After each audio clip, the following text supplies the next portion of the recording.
তো ওই 17 সালে তো মাটি ভেঙ্গা এনো আমার এক বাইস্তা এক বাস্তি আবার আরেকটা প্রতিবেশী একসাথে মনে করেন আমিও ছিলাম। তো ওদের আর যে কোনো লাশে কোনো হদিসই পাওয়া যায় নাই। তো সরকার তো মনে করেন যে সরকারি প্রশাসনিক জেলা কর্মকর্তার লোক মনে করেন আইসে বলে যে আমাদেরকে নিয়ে একটা কি পুনর্বাসন করবে কিংবা নিরাপদ একটা স্থানে আমাদেরকে ইয়া দিবে, জায়গা দিবে। তো এরকম চলতেই আছে আজ এত বছর, কিন্তু এখন পর্যন্ত কোনো আমরা কোনো কি পাই নাই, কোনো নির্দিষ্ট কোনো ঠিকানা পাই নাই। এখন ভাই আমরা তো টাকা পয়সা নাই যে আমরা শহরে যাই জায়গা কিনতে, তা আমরা টাকা পয়সা নাই বিদায় আমরা পাহাড়ের গুনাগানায় আসি। তাই আমরা অসুবিধা নেই, আমরা ভাই গরিব মানুষ, মরলে মরছি, কিন্তু সরকারে যদি উড়াই দিতে চায় তা আমরা পুনর্বাসন দেব এই রাঙামাটি সদরের ভিতরে। আমাদেরকে পুনর্বাসন দেওয়ার কথা ছিল, সেটাও হইলো না।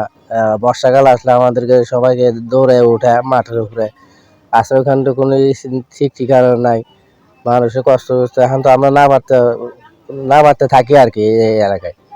হ্যাঁ, জীবনের ঝুঁকি লিয়েই তো থাকি এখানে, পাহাড়ে আমরা বসবাস করি, জীবনের ঝুঁকি লিয়েই তো, তাছাড়া তার কোনো আমাদের ব্যবস্থা নেই। সরকার পুনর্বাসন করলে আমরা এখান থেকে চলে যাবো, সরকার যেখানে দেবো আমরা সেখানেই যাবো, সেটাই আমাদের দাবি। 17 সালের 13 জুন এটা রাঙামাটির জন্য অতিবৃষ্টির কারণে পাহাড় ধস হয়েছিল। আমি প্রথমে রোভার স্কাউট নিয়ে আমাদের সাথে ফায়ার ব্রিগেড, সেনাবাহিনী, পুলিশ হাজার ছিল 120 জন, তার মধ্যে 5 জন সেনা কর্মকর্তা ছিল। এটা পাহাড় ধসের পরেই আমরা উদ্ধার কাজ সহ বিভিন্ন কাজে প্রায় 6-7 দিন আমরা ব্যস্ত ছিলাম। তো সরকারের পক্ষ থেকে একটা তদন্ত কমিটি করা হয়েছিল যে তাদেরকে কী করা যায়। আমরাও সেই সাথে একটা মত দিয়েছিলাম, যারা পাহাড়ের পাদদেশে পাহাড় কেটে বা বৈধ হোক বা অবৈধ হোক তাদেরকে সেখান থেকে সরিয়ে নিয়ে একটা নিরাপদ জায়গায় তাদেরকে পুনর্বাসন করা। পরবর্তী 18 সালেও আমরা দেখলাম ডাইনাসরে আরও 11 জন মারা গেছে। এখনও রাঙামাটি শহরের আশপাশে যে পাহাড় কেটে বা রাস্তার পাশে কেটে ঢালু জায়গায় বসবাস, এটা বন্ধ হচ্ছে না। যখনই রাঙামাটি শহরে কোনো বা আকাশে যখন আমরা দুর্যোগের প্রাদুর্ভাব দেখি বা ঘন মেঘ দেখি, তখন রোভার স্কাউটদেরকে ডাকা হয়, ফায়ার ব্রিগেডের সাথে অন্যান্য সংস্থাকে ডাকা হয়। তা আমরা বলতে চাই প্রতি বছর কি এটা চলবে? এটার জন্য একটা সুষ্ঠু সমাধান, যেটা সুপারিশ মালা হয়েছিল সেটা কতটুকু বাস্তবায়ন হয়েছে। তো আমরা সরকার কাছে আবেদন রাখছি যে যারা ঝুঁকিপূর্ণ অবস্থায় বসবাস করছে তাদেরকে কোনো স্থায়ী একটা ঠিকানা নিয়ে যাওয়া এবং পাহাড় ধস যেন না হয় সেই ব্যাপারে বন বিভাগ বা অন্যান্য সংস্থা যারা জড়িত তারা এই ব্যাপারে যেন পাহাড় কাটা না হয়, পাহাড় ধস কী জন্য হচ্ছে, যে সুপারিশমালা আছে সেটা বাস্তবায়ন করলে দেশের জন্য, জাতির জন্য, জনগণের জন্য সবাই মঙ্গল হবে বলে আমি মনে করি। আপনারা সকলেই জানেন 2017 এবং 2018 সালে রাঙামাটিবাসী ভয়াবহতম ভূমিধসের সাক্ষী হয়ে আছে এবং সেই ঘটনার প্রেক্ষিতে প্রায় 120 জনের মতো মানুষ প্রাণহানি ঘটেছিল। সেই প্রেক্ষিতে জেলা প্রশাসন এবং এর সাথে দুর্যোগ ও ত্রাণ ব্যবস্থাপনা মন্ত্রণালয়, পুলিশ বিভাগ, ফায়ার সার্ভিস ও সিভিল ডিফেন্স এবং যারা স্বেচ্ছাসেবীমূলক কার্যক্রমের সাথে জড়িত তারা সকলেই মিলে সকল রকমের কার্যক্রম আমরা করে থাকি।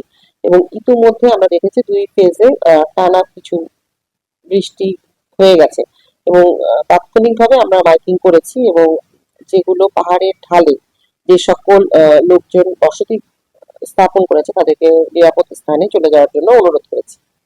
আপনাদের অবগত করি একটা বিষয়ে, সেটা হচ্ছে যে আসলে আমাদের রাঙামাটি জেলায় যে দুর্গম উপজেলাগুলো আছে সবাই আসলে শহরের মধ্যে এসে বসবাস করতে চায়। সেই প্রেক্ষিতে দেখা গেছে যে তারা খাস জায়গা বা পাহাড়ের পাদদেশগুলো পছন্দ করে এবং সেক্ষেত্রে রাস্তার পাশে বা এই ধরনের কোচ সেন্টারের কাছাকাছি তারা যখন বসবাস করতে যায় তখন হয়ে যায় মানে এই বিষয়টি আরো খুবই রিস্কি হয়ে যায়।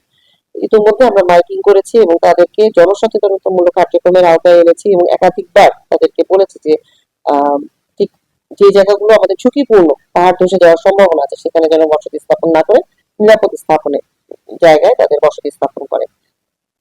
রাঙামাটি জেলায় আসলে মানে বসবাসযোগ্য ভূমির পরিমাণ খুবই কম, প্রাকৃতিকগতভাবেই কম। তারপরও আমরা যখন ঝুঁকিপূর্ণ কোনো অংশ থেকে বসতি সরিয়ে ফেলি দেখা যায় যে শুষ্ক মৌসুমে তারা দূরেই থাকলেও কিভাবে কিভাবে যেন আবার পাহাড়ের নিচে এসে বসতি স্থাপন করে। যখন একদিন বা দুদিন বৃষ্টি হয়ে যায় তখন আমরা আবার অ্যাওয়ারনেস শুরু করে দিই। তখন তাদেরকে চেষ্টা করা হয় সরিয়ে ফেলতে, কিন্তু পারতপক্ষে দেখা যায় যে তারা হয়তো খুব দূরবর্তী এবং দুর্গম উপজেলা থেকে চলে এসছে এবং তারা গ্রোথ সেন্টারের কাছাকাছি থাকতে চায়। তাদের ব্যবসা বা তারা যদি দিনমজুরিও করে সেক্ষেত্রে তাদের শহরের কাছে থাকার বিষয় আছে, তাদের শহরে কোনো জমি নেই। তো এই বিষয়টি নিয়ে যদি তাদেরকে বন্দোবস্ত দিয়ে, ভূমিহীন হিসেবে বন্দোবস্ত দিয়ে অন্যত্র কোথাও আহ পুনর্বাসন করা যায়, সেটা একটা ভালো উদ্যোগ হতে পারে। তবে এই বিষয়ে আমরা কাজ করছি এবং আশা করছি যে এটা আমরা সমাধান করতে পারবো। তবে আসলে জনসচেতনতা ছাড়া এই দুর্যোগ প্রতিরোধে মানে অন্য কোনো বিষয়ই আসলে সেকেন্ডারি, জন সচেতনতাই মূল।